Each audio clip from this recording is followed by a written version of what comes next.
ശ്രീ നിജേഷ് അരവിന്ദ്, കോൺഗ്രസ് ആണ് പണ്ട് 90കളിൽ bomb showcase ചെയ്തത് ഒരു ദേശീയ മാധ്യമത്തിന് മുമ്പിൽ. ബോംബ് എല്ലാവരും ഉണ്ടാക്കിയിട്ടുണ്ട്. ഞാൻ ഒരു കോൺഗ്രസ് ശക്തി കേന്ദ്രത്തിൽ ജീവിച്ചിട്ടുള്ള ആളാണ്.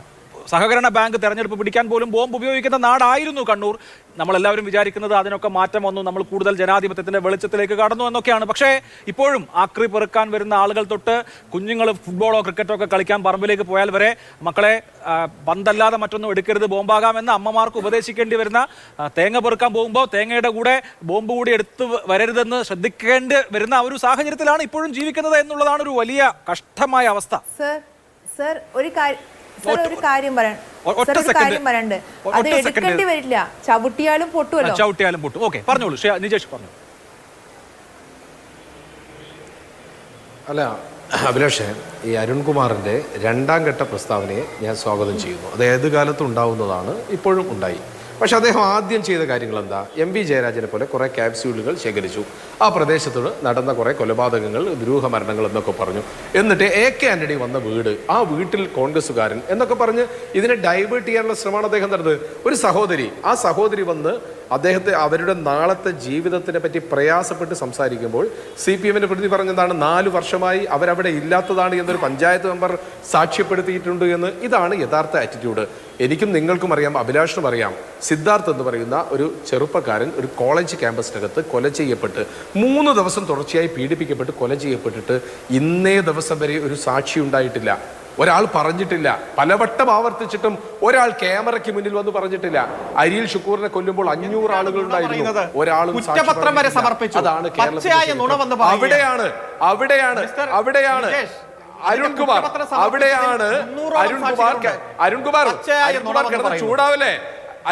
കിടന്ന് ചൂടാവല്ലേ? അല്ലെ, പച്ചയായ നുണ കേരളത്തിന്റെ യാഥാർത്ഥ്യമാണ് അരുൺകുമാറെ.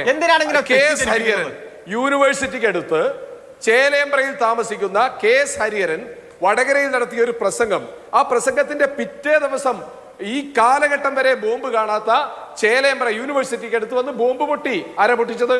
ഇപ്പം പോലീസ് അന്വേഷണം. അഭിലാഷ് പറഞ്ഞല്ലോ, നിയമ സംവിധാനമുണ്ട്, ജനാധിപത്യമുണ്ട്, പോലീസുണ്ട്, സജി ചെറിയാന്റെ ഭാഷയിൽ പറഞ്ഞാൽ കുന്തവും കുടച്ചക്രവും ഉണ്ട്. പക്ഷെ ഒരാളെ അറസ്റ്റ് ചെയ്തിട്ടില്ല. എന്തുകൊണ്ടാ? എല്ലാവർക്കും അറിയാം എന്താ സംഭവിക്കുന്നതെന്ന്. ആരെ കൊല്ലാൻ വേണ്ടി? ഞങ്ങൾ ഇപ്പോഴും അരുൺകുമാറിനോട് ചോദിക്കുന്നു. ഒരുപാട് കാലത്ത് കൊട്ടേഷൻ എടുത്ത ആളുകൾ, CPM-ന്റെ KV സുധീഷ് ഉൾപ്പെടെയുള്ള ധീര രക്തസാക്ഷികൾ ഉണ്ടായിരുന്ന കാലത്ത് അതിന് നേതൃത്വം കൊടുത്ത അന്നത്തെ RSSകാരെ പല വഴിക്കായി നിങ്ങൾ നിങ്ങളുടെ പാർട്ടിയിലെത്തിച്ചു. ഹസ്നയുടെ ബോംബെറിഞ്ഞ ആളുകളെ വരെ, അശോകനും വാസുവും ഉൾപ്പെടെയുള്ള ആളുകളെ വരെ നിങ്ങളുടെ അടുത്തേക്ക് എത്തിച്ചു. പിന്നീട് നിങ്ങൾ CPM BJP-യുമായി സംഘടനമില്ല, നേരത്തെ ഞങ്ങളുമായിട്ടുണ്ടായിരുന്നു, അത് തെറ്റാണ് എന്ന ബോധ്യവും ബോധവും ഞങ്ങൾക്കുണ്ട്. ഞങ്ങൾ നിർത്തി, ഞങ്ങളെ പരിപാടിക്കില്ല. അത് പതിറ്റാണ്ടുകൾക്ക് മുമ്പുള്ള കാര്യം. അതിനുശേഷം ഇല്ല എന്ന് പറയുന്നു. ഇവിടെ ഞങ്ങൾ ചോദിക്കുന്നത് CPM-നോട്, ആർക്ക് വേണ്ടി ഈ പരിപാടി? ആരെ കൊല്ലാൻ വേണ്ടി? എന്തിനാണ് നിങ്ങൾ ഇത് തുടരുന്നത്? എന്ത് ആവശ്യത്തിന് വേണ്ടിയിട്ടാണ്? എവിടെ നിങ്ങൾ ബാക്കിയെല്ലാം വിട്ടേക്ക്. ഇവിടെ തെളിവില്ല എന്ന് അരുൺകുമാർ പറയുന്നു. തെളിവ് വരട്ടെ. ഒരു മാസം മുമ്പ് ലോക്സഭാ തെരഞ്ഞെടുപ്പിന് മുമ്പ് പ്രവർത്തകൻ കൊല ചെയ്യപ്പെട്ടപ്പോൾ പ്രതിയാക്കപ്പെട്ടത് DYFI. അന്ന് ഗോവിന്ദമാഷ് പറഞ്ഞ വാക്കെന്താ അരുൺകുമാറെ? DYFI ഞങ്ങളുടെ പോഷക സംഘടനയല്ല, ഇതല്ലേ പറഞ്ഞത്? DYFI അവരെ തള്ളി പറഞ്ഞു. അതിന് 3 വർഷം മുമ്പ് ബോംബ് ഉണ്ടാക്കുമ്പോൾ കൊല ചെയ്യപ്പെട്ട ആളുകളുടെ പേരിൽ പണം പിരിച്ച് രക്തസാക്ഷി മണ്ഡപം ഉണ്ടാക്കി. ആ മണ്ഡപം ഉദ്ഘാടനം ചെയ്യാൻ വേണ്ടി പാർട്ടിയുടെ സംസ്ഥാന സെക്രട്ടറി പോകുന്നു. ഞങ്ങൾ എങ്ങനെ നിങ്ങളെ വിശ്വസിക്കും? ആ സഹോദരിയുടെ വേദനയ്ക്ക് എങ്ങനെ പരിഹാരം കൊടുക്കും? നാളെ ഞാൻ കൊല ചെയ്യപ്പെട്ടേക്കാം.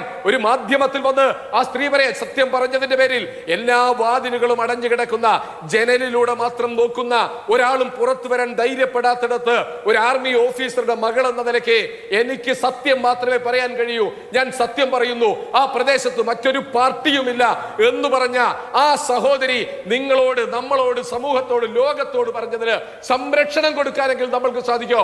അരുൺകുമാറിനെ പോലെയുള്ള ആളുകൾ ന്യായീകരണത്തിന്റെ പെരുമ്പറ മുഴക്കുമ്പോൾ അതിന് സാധ്യതയുണ്ടോ? ആ ചോദ്യമാണ് ഞാൻ ഉന്നയിക്കുന്നത്. വടകരയെ പൊട്ടുമെന്നും പൊട്ടിക്കുമെന്നും ഒക്കെ പറഞ്ഞ് വടകരയ്ക്ക് വേണ്ടി കരുതി വെച്ച ബോംബുകൾ അങ്ങ് ചേലേമ്പ്രയിൽ പൊട്ടിച്ച് ഇന്നും അത് പല സ്ഥലത്തും പൊട്ടാതെ കിടക്കുമ്പോൾ ആളൊഴിഞ്ഞ പറമ്പിനകത്ത് പൊട്ടാതെ കിടക്കുമ്പോൾ നാളെ ആരൊക്കെ കൊല്ലപ്പെടുമെന്ന ചോദ്യമാണ്. അവിടെയാണ് AK ആന്റണി വന്ന് വർഷങ്ങൾക്ക് മുമ്പ് താമസിച്ച വീടാണ് കൂടുതൽ സുരക്ഷിതമെന്ന ചിന്ത അരുൺകുമാറിനെ പോലെയുള്ള വിചക്ഷണന്മാർക്കുണ്ടാകുന്നത്. അതിനെ കൂടി ചോദ്യം ചെയ്യുന്നു.